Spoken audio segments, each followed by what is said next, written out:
మన ప్రభు అయిన యేసుక్రీస్తు నామములో మహిమగల జీసస్ కాలింగ్ మినిస్ట్రీ మహిమగల సంఘం తరఫున మీ అందరికీ నా వందనాలు తెలియజేస్తూ ఉన్నాను.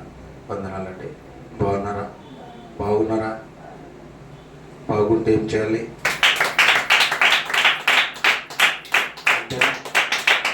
దేవుడికి చాలా చక్కగా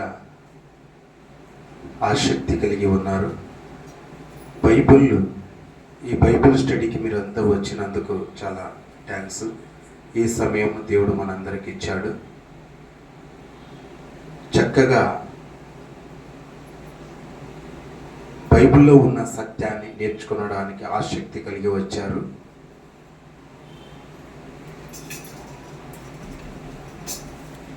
దేవుని కృపను బట్టి లోతైన మాటలు, మర్మాలు తెలుసుకోవాలన్న ఆసక్తి మీ అందరికీ ఉన్నందుకు, మరంత వచ్చినందుకు మీరు ధన్యులని లేఖనాలు సెలవిస్తున్నాయి. హల్లెలూయా. చాలా చక్కగా మనం బైబిల్లో దేవుడు సెలవిస్తూ ఉన్నాడు. ఆయన మనసును కొంత ఇచ్చట నా మనసును ఉంచాను. దాన్ని ఏం చేయాలంట? పరిశీలించి పరిశోధన చేసి మహా జ్ఞానమును తెలుసుకోవాలి. ఎప్పుడు తెలుస్తుంది మహాజ్ఞానము? నీ పరిశీలించినప్పుడు, నీవు చదివినప్పుడు. అవునా కాదండి? ఎస్ఆర్నో? అందుకే నేర్చుకోవండి. నేర్పిస్తాను, చాలా చక్కగా మీరు నేర్చుకోండి. నేను దేవుని మాటలు నేర్చుకుని ఉన్నాను. ఆ నేర్చుకున్న విషయాలు మీకు తెలియజేయాలని ఆశపడుతూ ఉన్నాను. బైబిల్లో మనము బైబిల్ స్టడీకి వచ్చారు. ఇక్కడ కొన్ని విషయాలు దేవుడు ఏర్పాటు చేయబడిన దేవుని బైబిల్లో ఉన్న సత్యాన్ని తెలుసుకుందాం. ఈరోజు మన బైబిల్లో ఉన్న మరియలు ఎందరు?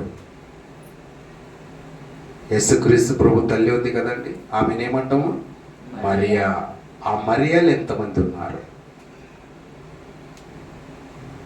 అలాగే యూదులు,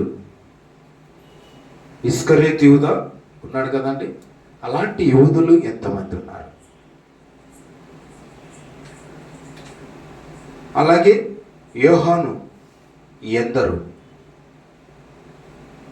యేసుక్రీస్తు ప్రభు తన తల్లిని అప్పగించిన యోహానికి అప్పగిస్తాడు కదా, అలాంటి వారు ఎంతమంది ఉన్నారు బైబిల్లో?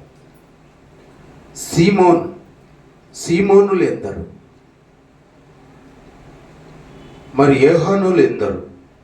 యోసేపులు ఎందరు?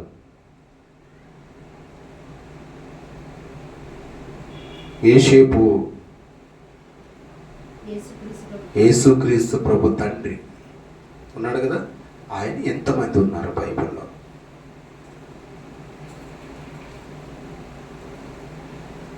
అలాగే ప్రకటనల గ్రంథము అవన్నీ కూడా యోహాను గారు రాశారు కదా. 1 యోహాను, 2 యోహాను, 3 యోహాను. ఆ యోహానులు ఎంతమంది?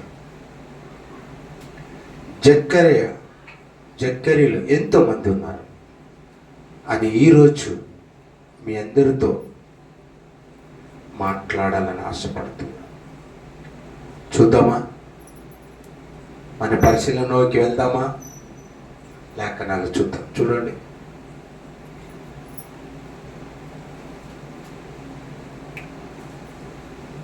యోసేపు ద్వారా మొదలు పెడదాం. ఆదికాండము 30వ అధ్యాయము 24వ వచనం. నీట్గా స్పష్టంగా కామాలు, పులు స్టాపులు చూసుకుని జాగ్రత్తగా చదవండి. మరొకసారి చెప్తూ ఉన్నాను. ఆదికాండము 30వ అధ్యాయం 24వ వచనం. ఆమె యెహోవా మరి యొక్క కుమారుని నాకు దయచేయుగాక అనుకుని అతనికి యోసేపు అను పేరు పెట్టెను. హల్లెలూయా. ఎవరికి పెట్టారు ఇక్కడ? ఎవరు పెట్టారు? యేసుక్రీస్తు ప్రభు. తల్లి అయిన మరియకు. ఎవరు చెప్తూ ఉన్నారు? ఎవరు చెప్పారు? ఇక్కడ యేసు అని పేరు పెట్టమని ఎవరు చెప్పారు?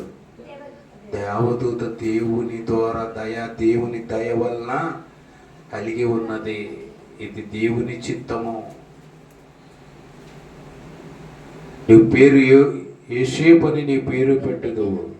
ఈ యేసేపు చూసి మరొక యేసేపు గురించి మనం విందాం. మత్తయి సువార్త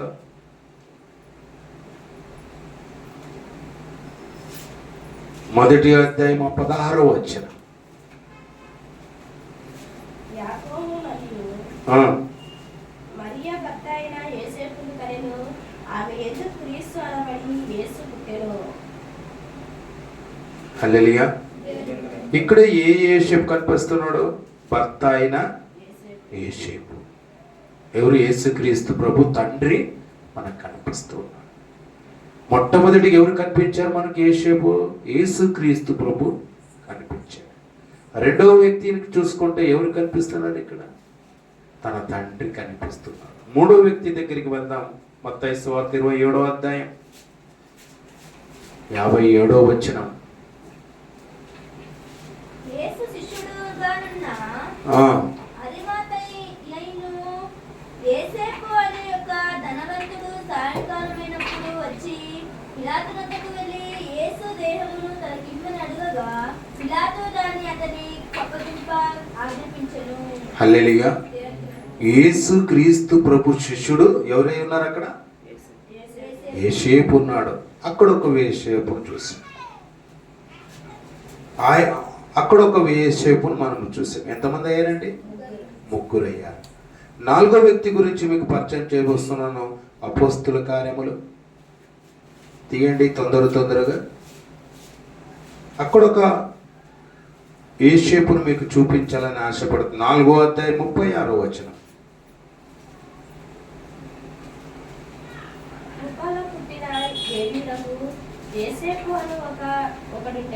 చాలు. ఏమంట? ఎవరెవరైనా లేవీయులు. ఏమంట? లేవీయుడగు యేసేపు. లేవీయుడగు యేసేపు ఒక వ్యక్తి ఇక్కడ మనకు కనిపిస్తాడు. లేవీయుడు ఆయన. అక్కడ ఒక యేసేపు మనకు కనిపించినట్టుగా మనం చూస్తూ మరొక వ్యక్తి దగ్గరికి మనం వెళ్తే సంఖ్యాకాండం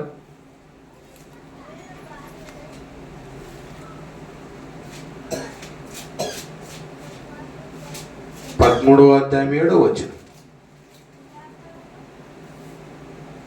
ఇశ్శాఖారు గోత్రమునకు యోసేపు కుమారుడైన ఈగాలు. ఎవరైనా? ఈగాలు తండ్రి అయిన యోసేపు కుమారుడు. మరొకసారి చదువునా? ఇశ్శాఖారు గోత్రమునకు ఇశ్శాఖారు గోత్రమునకు యేసేపు కుమారుడైన ఈగాలు. చూసావు ఇక్కడ ఒక యేసేపు కనిపిస్తున్నాడు. ఆయన ఏ గోత్రం సంబంధించిన వాడు? ఇశ్శాఖారు గోత్రపు. అక్కడే పై వచనంలో ఏమో ఎంత ముందు చదువుకున్నాం? లేవీయుడు యేసేపు. ఇక్కడ వచ్చేసరికి ఇశ్శాఖారు గోత్రమునకు యేసేపు. మరొక వ్యక్తిని మీకు గుర్తు చేయాలని ఆశపడుతూ ఉన్నాను. చూద్దాం. 1 దినవృత్తాంతములు 25వ అధ్యాయం 2వ వచనం.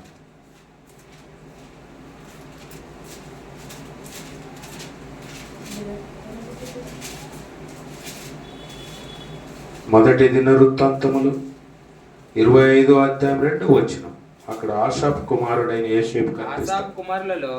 ఆషాపు కుమారులలో రాజాజ్ఞ ప్రకారముగా ప్రకటించుచు ఆసాపు చేతి క్రింద నుండు ఆసాపు కుమారులైన జక్కూరు, యేసేపు, నెతన్యా, ఆషారేలా అని వారు. ఏమంట? అక్కడ ఒక యేసేపు మనకు కనిపిస్తాడు.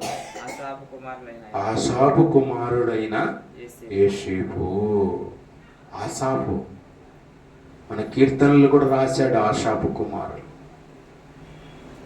దావీదు మహారాజు ఒకటే కాదు రాసింది కీర్తనలు. ఆసాపు కుమారులు కూడా రాశారు. ఆ దాంట్లో ఒక కుమారుడు యోసేపు. ఎస్ ఆర్ నో అండి?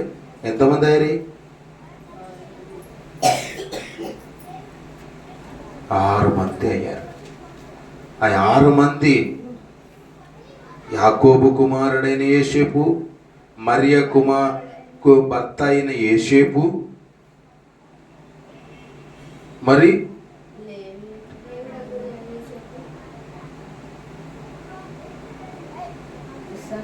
అథారిటీయో యోసేపు, అక్కడ చూడండి. మరి లేవీయుడు యోసేపు, ఇశ్శాఖారు గోత్రములకు యోసేపు, ఆసాపు కుమారులుగా ఒక యోసేపు. వీళ్ళు టోటల్ ఎంతమంది అయ్యారు? 6 మంది గురించి మీరు విన్నారు. వీళ్ళు మీరు కన్ఫ్యూజ్ కాకూడదు. ఈ యోసేపు గురించి మీరు చెప్పినప్పుడు వాక్యము చాలా జాగ్రత్తగా వినాలి. ఈ 6 మంది గురించి బైబిల్లోనే ఉన్నాయి. మరి ఒకే ఒక యోసేపు గురించి మీరు చరిత్రలో ఏ పాస్టర్లు అయినా కూడా ఒక్కరి గురించి చెప్పుకుంటూ వెళ్తూ ఉంటారు.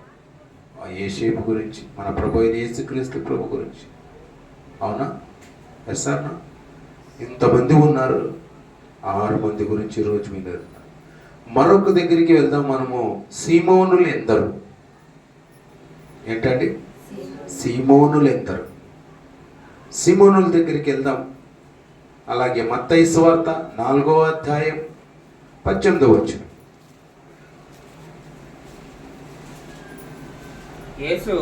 యేసు గలిలయ సముద్ర తీరమున నడుచుచుండగా పేతురు అనబడిన సీమోను అతని సహోదరుడైన ఆంద్రయ అనే ఇద్దరు సహోదరులు సముద్రములో వల వేసకెళ్ళారు. ఏమంట? ఎవరప్ప వాళ్ళు? సీమోను. పేతురు అనబడిన సీమోను గురించి మనమే. మొట్టమొదటి వ్యక్తి. మరొక వ్యక్తి చూద్దాం. మత్తయి సువార్త 27వ అధ్యాయం 32వ వచనం. మరొకసారి చెప్తున్నానండి. మత్తయి సువార్త 27వ అధ్యాయం 32వ వచనం. వారు వెళ్ళుచుండగా కురేయుడైన సీమోను. చాలమ్మా, ఎక్కడ సీమోను కనిపిస్తాడు అక్కడ స్టాప్ చేయండి. హల్లెలూయా. ఇక్కడ ఎవరంట? యోసేపు, కురేయుడైన సీమోను. కురేయుడైన సీమోను. ఇక్కడ ఒక వ్యక్తి మనకు చూపిస్తూ ఉన్నాడు దేవుడు. మరొక వ్యక్తిని చూడండి ముందుకు. మార్కు సువార్త 3వ అధ్యాయం 18వ వచనం. మరొకసారి చెప్తూ ఉన్నాను. మార్కు సువార్త 3వ అధ్యాయం 18వ వచనం. ఆంద్రయ,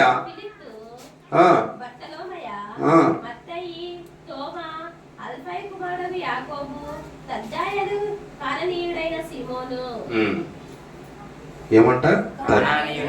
కానానీయుడైన సీమోను. కానానీయుడైన సీమోను. ఆ సీమోను కనానీయుడు, ఆయన సీమోనుగా పిలువబడుతూ ఉన్నాం. మరొక వ్యక్తి మార్కు సువార్త అక్కడే చూడండి 6వ అధ్యాయం 3వ వచనం. ఇతడు మరియ కుమారుడు కాడా? ఇది మరియ కుమారుడు కాదా? ఇతడు యాకోబు యేసే యూదా సీమోను అనే వారి సహోదరుడగు వడ్లవాడు కాడా? ఎవరున్నారు ఇక్కడ? యేసుక్రీస్తు ప్రభు సహోదరులైన సీమోను. ఈయన ఒడ్డరాని కుమారుడు కాదా? మరియమ్మ కుమారుడు కాదా? వీళ్ళ గురించి మనకు తెలియనిదా అని యేసుక్రీస్తు ప్రభు దగ్గర కూడా మాట్లాడినట్టుగా చూస్తూ ఉన్నాం లేఖనాల్లో. అక్కడ ఒక సీమోను యేసుక్రీస్తు ప్రభు కుమారుడైన యేసుక్రీస్తు ప్రభు తమ్ముడు, బ్రదర్, సహోదరుడు సీమోను కనిపించాడు. మరొక వ్యక్తి చూద్దాం, చూడు మత్తయి సువార్త 26వ అధ్యాయం 6వ వచనము. మరొకసారి చెప్తున్నాను, మత్తయి సువార్త 26వ అధ్యాయం 6వ వచనం. యేసు బెతానియలో కుష్ఠరోగి అయి ఉన్న సీమోను. హల్లెలూయా. చప్పట్లు కూడా అంతే. హల్లెలూయా.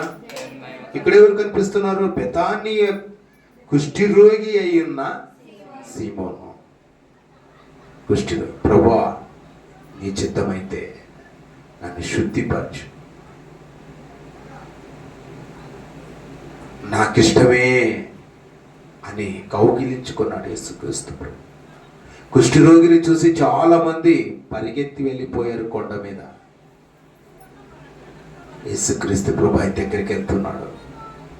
ఆయన భయభక్తులు కలిగి, ప్రభువా నీ చిత్తమైతే నేను శుద్ధుడికి చెయ్యి, శుద్ధుడి కావాలనుకుంటున్నాను, నేను నమ్మకం మాత్రం ఉంచు,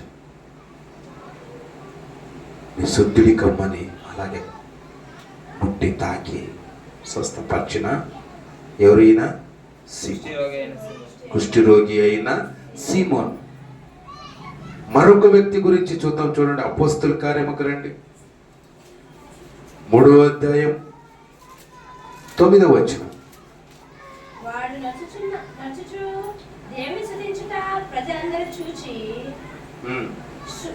శుంకారములు దేవాలయముకు ద్వారం వద్ద భిక్షము కొరకు కూర్చుని వాడు వీడే అని గుర్తెరిగి వారికి జరిగిన దానిని చూచి విస్తరణతో నిండి పరవాసనైంది. హల్లెలూయా. గారడివాడు సీమోనుగా మనకు కనిపిస్తుంది.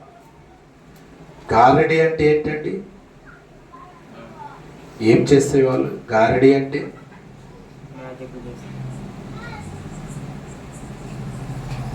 ఉన్నది లేనట్టుగా, లేనిది ఉన్నట్టుగా మాయా మంత్రాలు చేసేవాళ్ళు. గారడి అంటే అర్థమవుతుందమ్మా? అక్కడ ఎవరు కనిపిస్తున్నారు? గారడి వాడైన సీమోను కనిపిస్తుంది. మరొక వ్యక్తి గురించి అపోస్తల కార్యములు అక్కడ చూడండి, 9వ అధ్యాయం 43వ వచనం.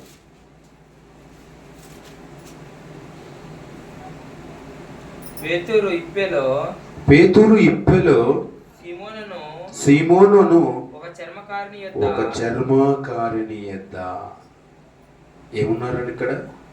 ఎవరున్నారు? చర్మకారుడైన సీమోను. చర్మకారుడు. చర్మకారుడు అంటే ఏంటి? చర్మకారుడు అంటే ఏంటండి? ఏమంట?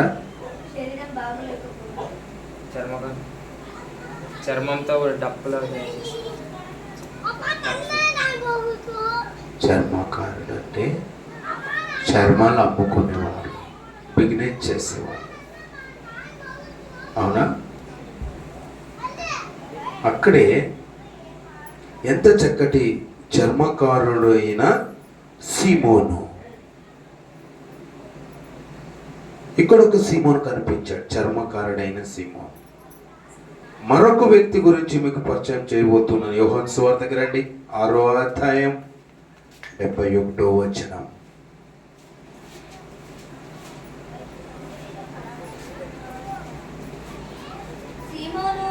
సీమోను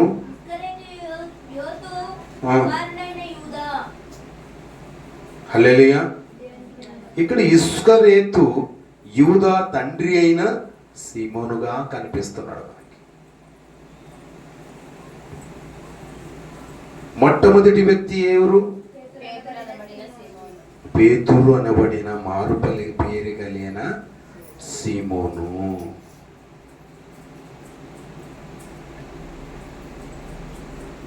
కొర్నేలి అనబడిన సీమోను రెండో వ్యక్తి. మూడో వ్యక్తి కానానీయుడైన సీమోను. నాలుగో వ్యక్తి ప్రభు అయిన సహోదరుడైన సీమోను. ఐదో వ్యక్తిగా బెతానియల కుష్ఠరోగి అయి ఉన్న సీమోను. ఆరో వ్యక్తి గారుడును చేసే సీమోను. ఏడో వ్యక్తి చర్మకారుని సీమోను. ఇస్కరేతు యూదా తండ్రి అయిన సీమోను. ఎంతమంది అయ్యారండి? 8 మంది. అక్కడ యోసేపు 6 మంది అయ్యారు. ఇక్కడ సీమోను 8 మంది ఉన్నారు. యోహాను దగ్గరికి మనం వస్తే యోహానులు కూడా ఎంతమంది ఉన్నారో చూద్దాం. మత్తయి సువార్త 10వ అధ్యాయం 35వ వచనం. ఒక మనుషునికి ఆ. ఆయన తండ్రికి కుమారులకును ఆమె తల్లికి కోడలికి ఆమె అత్తకును విరోధం పెట్టవచ్చి తిని. హల్లెలూయా.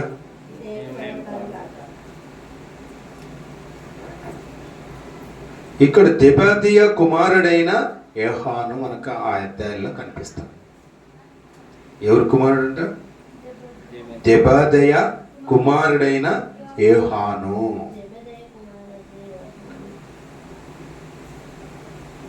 మరొక వ్యక్తిని మీకు పరిచయం చేస్తాం. మత్తయి సువార్త 3వ అధ్యాయం 1వ వచనం చూద్దాం.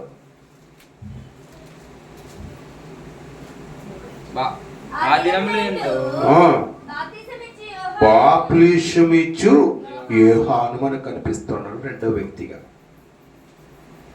బాప్తిసం ఇచ్చిన యోహాను యేసుక్రీస్తు ప్రభువుకు కూడా బాప్తిసం ఇచ్చాడు. ఆయన యేసుక్రీస్తుకు ముందు ఆయన వచ్చిన వ్యక్తి ఆయన యోహాను.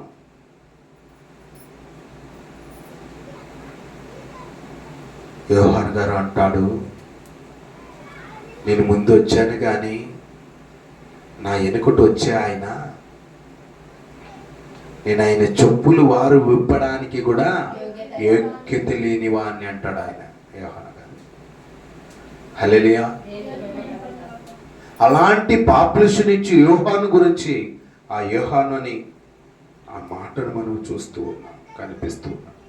మరొక వ్యక్తి యోహాను సువార్త చూద్దాం, చూడండి 21వ అధ్యాయం 15వ వచనం. అక్కడ కొత్త గ్రంథంలోనే కాగా ఆ ప్రధాన యాజకులను శాస్త్రులను ఆయన చేసిన వింతలను దావీదు కుమారునికి జయము అని దేవాలయంలో కేకలు వేయుచున్న చిన్నపిల్లలను చూచి కోపంతో మండిపడి. మరలా ఆయన యోహాను కుమారుడైన సీమోను. హల్లెలూయా. యోహాను కుమారుడైన సీమోను. యోహాను సీమోను తండ్రి అయిన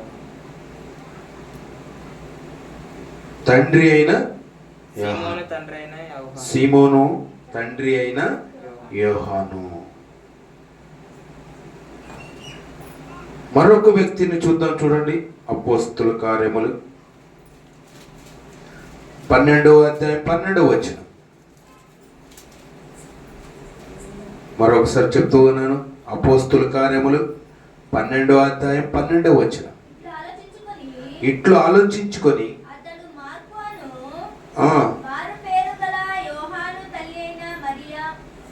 హల్లెలూయా. ఇక్కడ మార్పు అను మార్కు అను మారు మారు పేరు గల యోహాను. మారు పేరు గల యోహాను. చాలా మంది బాప్తిసం తీసుకున్నప్పుడు మారు పేరు పెట్టుకుంటూ ఉంటారు. అలాంటి పేరు పెట్టుకున్న యోహాను. ఇక్కడ ఎవరంట? యోహాను గారు.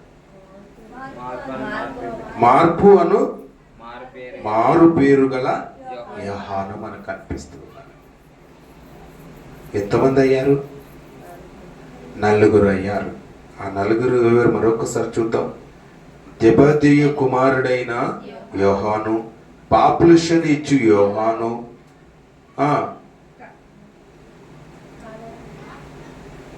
పేతురు తండ్రి అయిన యోహాను, మార్కు అను మారు పేరు గల యోహాను. ఈ 4 గురించి మనం ఈరోజు వాక్యం ద్వారా బైబిల్లో విన్నాం. మరి జక్కరీలు ఎంతమంది చూద్దామా? జక్కరీలు ఎంతమంది చూద్దాం, చూడండి. జక్కరియా 1వ అధ్యాయం 1వ వచనం.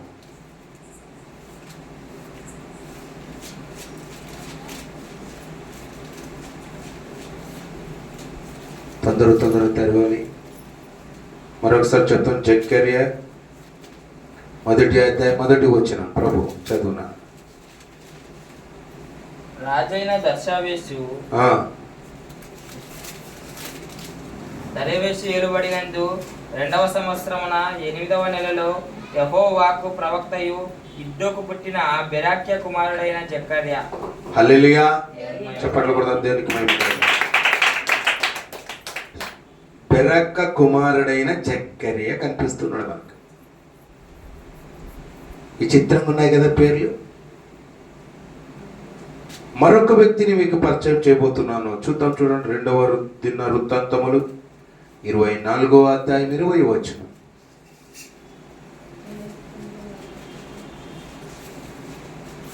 మరొకసారి చెబుతున్నాను. 2వ దినవృత్తాంతములు 24వ అధ్యాయం 20వ వచనం.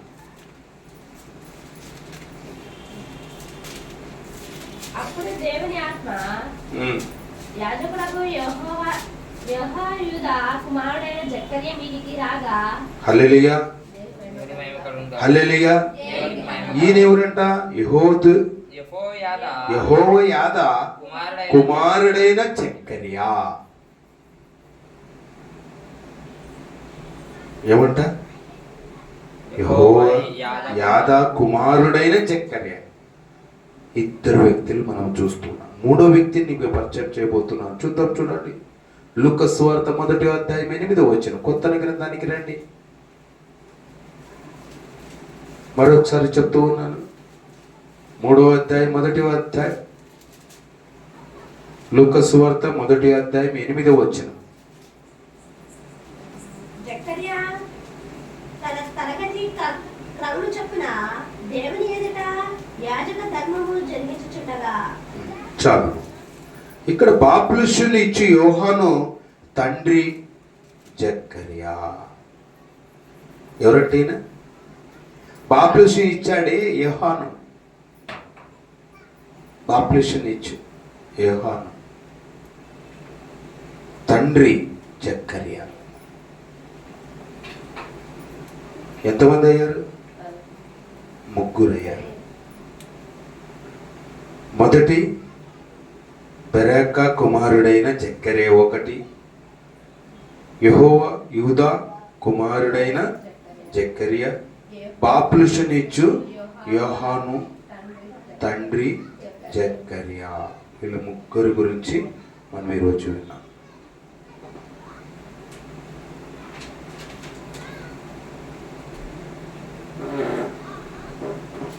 ఇక్కడ మరియాలు ఎంతమంది ఉన్నారో అక్కడికి కూడా వద్దామండి. మరియాలు ఎంతరు?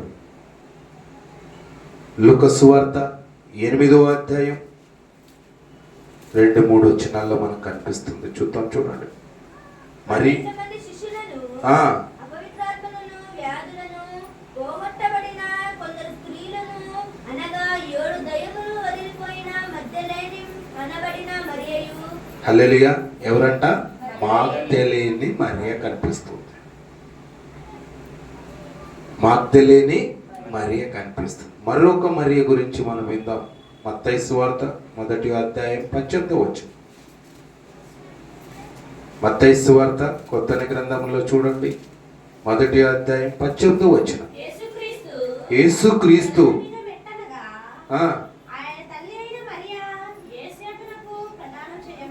హల్లెలూయా. ఇక్కడ యేసేపు తల్లి అయిన మరియ మనకు కనిపిస్తుంది. ముందు ఎవరు కనిపించారు? మగ్దలేని మరియను చూసాము.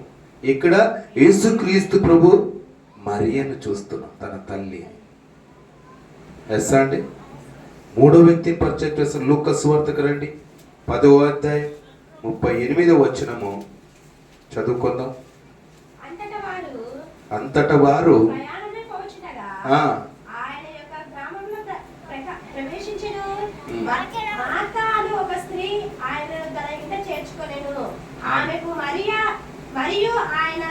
మరియా అను సహోదరి ఉండెను. హల్లెలూయా. అక్కడ ఎవరున్నారు? అక్క చెల్లెట్లు ఇద్దరు. ఎవరున్నారు? మార్తా, మరియా. ఇద్దరు అక్క చెల్లెళ్ళు అక్కడ మనకు ఉన్నారు. దాంట్లో ఇద్దరు అక్క చెల్లెళ్ళు, ఒకరు ఏమంటారు మరియా. మీకు అర్థం అవ్వడానికి చెప్తున్నానండి, అక్క చెల్లెళ్ళు ఇద్దరు కలిపి. హల్లెలూయా. అక్కడే మరి వీరు ముగ్గురు గురించి విన్నాము. అలాగే చూద్దాం, చూడండి మరొక వ్యక్తి అపోస్తుల కార్యములు 12వ అధ్యాయము 12వ వచనం. ఇట్లా ఆలోచించుకొని ఆ, అతడు మార్తాను మారుపేరు గల యోహాను తల్లి అయిన మరియా ఇంటికి వచ్చెను. హల్లెలూయా. ఎవరంటే వీళ్ళెవరు? యోహాను తల్లి అయిన మరియా. యోహాను తల్లి అయిన మరియా. యోహాను తల్లి అయిన మరియా కనిపించింది. మరొక వ్యక్తికి చూద్దాం, చూడండి మత్తయి సువార్త 27వ అధ్యాయం 56వ వచనం. వారిలో మగ్దలేని మరియయు మగ్దలేని మరియయు యాకోబు యేసే అను వారి తల్లి అయిన మరియయు. హల్లెలూయా. దేవుని మహిమ. అక్కడ ఎవరు కనిపించారు నాయన? యాకోబు తల్లి అయిన యేసేపు తల్లి అయిన మరియా. మరియా కనిపించింది. యోహాను సువార్తకు రండి, అక్కడ ఒక మరియాను మనం చూపిస్తున్నాను. యోహాను సువార్త 19వ అధ్యాయం 25వ వచనం. ఆయన తల్లి సహోదరియు క్లోపా భార్య అయిన మరియయు మగ్దలేని మరియయు యేసు శిలువ యొద్ద నిలుచుచుండిరి. హల్లెలూయా. ఇక్కడ ఎవరు ఉన్నారు? లోతు లోప భార్య అయిన మరియా. మగ్దలేని మరియయు. ఏమండి? కోప భార్య అయిన మరియా. మరొక వ్యక్తిని చూద్దాం, రోమియోలకు రండి 16వ అధ్యాయం 6వ వచనం.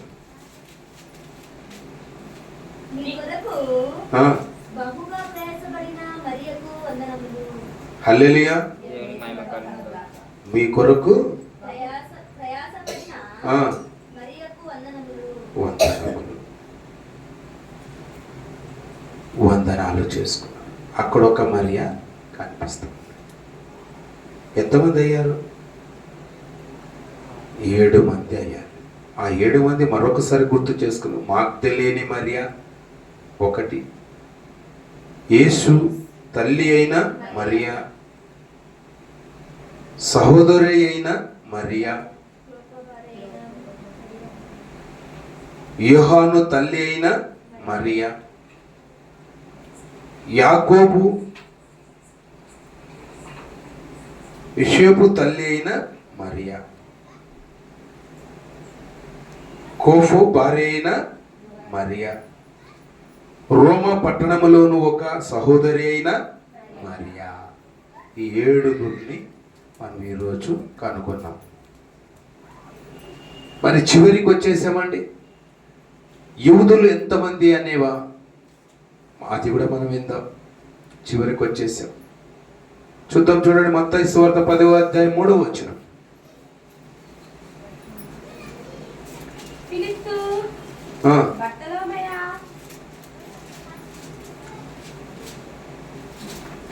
చదువు. ఫిలిప్పు బర్తలోమయ తోమా సుంకరేని మత్తయి అల్ఫై కుమారుడు యాకోబు తద్దాయన మారుపేరు గల లెబ్బాయి. హల్లెలూయా.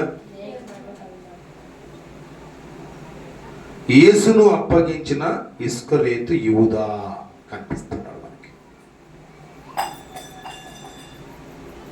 యేసుక్రీస్తు అప్పగించిన ఇస్కరియోతు యూదా మనకు అక్కడ కనిపిస్తున్నాడు. మరొక యూదా గురించి మనం మార్కు సువార్త 6వ అధ్యాయం 3వ వచనం. మార్కు సువార్త మరొకసారి చెప్తున్నాను, 6వ అధ్యాయం 3వ వచనం. ఇతడు మరియా కుమారుడు కాడా? ఇతడు యాకోబు యోసేపు యూదా సీమోను అను వారి సహోదరుడు కాడా? హల్లెలూయా. ఇక్కడ యేసు క్రీస్తు ప్రభు సహోదరుడైన యూదా కనిపిస్తున్నాడు. ఎవరండి? యేసు క్రీస్తు సహోదరుడైన యూదా కనిపిస్తున్నాడు. ఎంతమంది అయ్యారు? 2 యూదాలు దొరికారు. యేసుక్రీస్తును అప్పగించిన ఇస్కరియోతు యూదా ఒకటి, రెండవది యేసుక్రీస్తు ప్రభు సహోదరుడైన యూదా. వీళ్ళిద్దరు యూదా అనే వ్యక్తులు బైబిల్లో ఉన్నారండి. ఇంతవరకు మొట్టమొదటిగా యోసేపులు ఎందరు అనే మాట మనము చూసుకున్నట్టయితే 6 మంది అనేది చూసుకున్నాం. సీమోనులు ఎందరు అంటే 8 మంది అని చూసుకున్నాం. యోహానులు ఎందరంటే 4 అని చెప్పుకున్నాం. జక్కర్యలు ఎందరు అంటే 3 అని చెప్పుకున్నాం. మరియలు ఎందరు అంటే 7 మంది అని చెప్పుకున్నాం. అలాగే ఇస్కరియోతు యూదాలు ఎంతమంది అంటే వాళ్ళిద్దరని చెప్పుకున్నాం లేఖనాలు. ఇంతవరకు మీరు విన్నందుకు ఈ మాటలు చాలా చక్కగా జాగ్రత్తగా మీరు పరిశీలించి పరిశోధన చేసి మహాజ్ఞానాన్ని నేర్చుకున్నందుకు దేవుడు మా పరిశుద్ధాత్మ ద్వారా ఇవన్నీ విషయాలు మాట్లాడి మనందరికీ ఇంకా బాగుగా బైబిల్ చదవడానికి నేర్పించాలని మనస్ఫూర్తిగా ఆయన కోరుకుంటూ ప్రార్థన చేసుకున్నాం. వందనాలు.